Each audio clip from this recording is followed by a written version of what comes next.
Well, one more thing before we leave Warner, but let's talk about Coyote versus Acme here, Jeff. This is the update on Coyote versus Acme.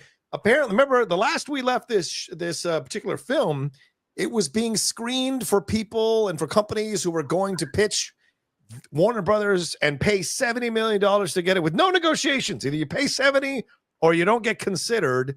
Well, it looks like they've rethought this situation, and apparently Ketchup Entertainment is in negotiations with Warner Brothers right now to possibly purchase this thing for a theatrical release at $50 million. Now, they have the one that's out now, Looney Tunes Blow Up the World or something like that. It only made $3 million over the weekend on a $15 million budget. I think $5 million globally.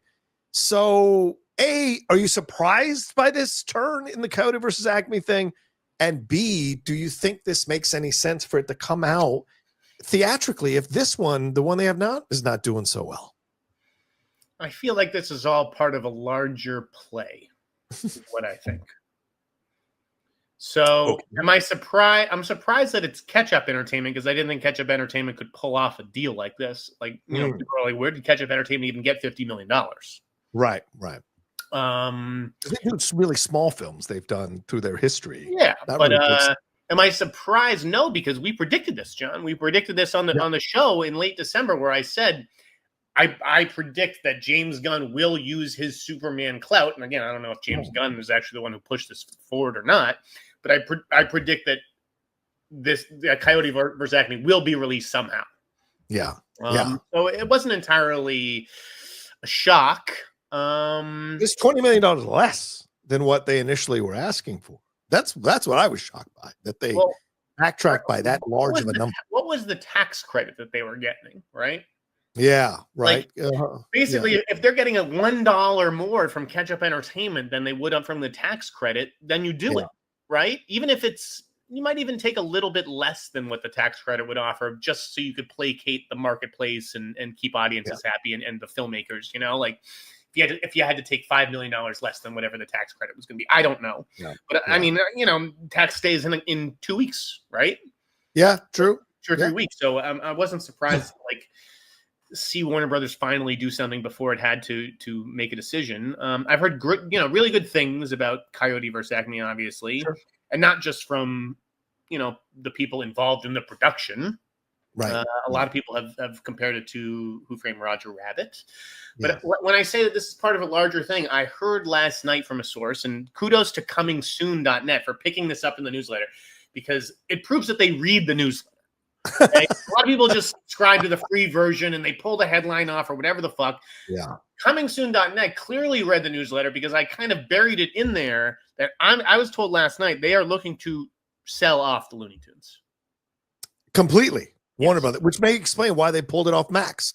Kind of like when you've got a trade coming, you don't play the player who's going to be traded that night. You keep him on the bench. So clearly that seems to be what they're doing here, right? And that is not, that's not a coincidence, right? I mean, to pull it off Max and then have this deal announced 2 days later, I think these things go hand in hand. They have to. The timing is very suspicious. Yeah. And I don't know if it's Ketchup buying the Looney Tunes, although I think that would, that could be a good play for them because they can license those rights out all these different places and all that kind of stuff. I just don't know if they have that kind of capital. Maybe they're getting outside investment in order to pull off this deal. I don't know. But it's crazy to think that Warner Brothers would just kind of throw in. I mean, it's not crazy. Given the legacy and the history, it's a little crazy, right? Like that music is so associated with Warner Brothers. Yeah. But at the same time, John, I have 2 young nieces. Yes. They don't talk about Bugs Bunny. I know, you're right. They talk about Bluey. They talk, like they have their own set of characters. The Looney Tunes are of another generation. And so if it's valuable and it's not really going to become anything at Warner Brothers, then why do we have it? Why are we hanging on to it? Just because of history? Let's not be so sentimental. I mean, obviously, we know Zaslav's not because he got rid of that Casablanca music, right? Yes, right. Exactly. So, they're like, okay, let's try to get something in exchange for this asset that is just kind of languishing that we're probably not going to really do anything with. Yeah, it seems very clear that they didn't have big plans for Looney Tunes at all. No. And the fact that they were willing to sell off the one that's out now as well and are negotiating for this one, it's clear that they just don't see it as a viable IP for them to work with. I think what you're saying is correct. And that's the problem with people like our age, or I know you're a little bit younger than me, but our generation, we know what Looney Tunes is, right? But as you said, the younger generation doesn't give two shits about Looney Tunes. They're not here doing Bugs Bunny, having Bugs Bunny lunchboxing.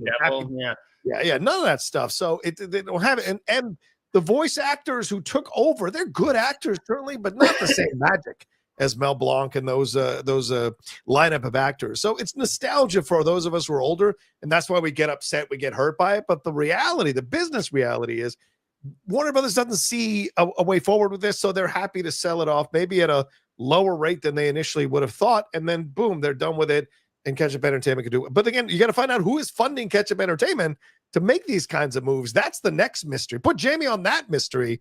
Find out who is funding, because even Deadline said, we don't know where they're getting this money. And Deadline has reporters to find this kind of stuff out. So Jamie should find out who is funding Ketchup Entertainment, like behind the scenes. Who's the sugar daddy sliding money in an envelope under their door so that they can buy this stuff? Because where are they getting this money? It's kind of shocking, So I mean, I don't know, the company's financials, or who backs it or whatever. But right. Yeah. Do you think it'll happen? Do you think the sale will happen?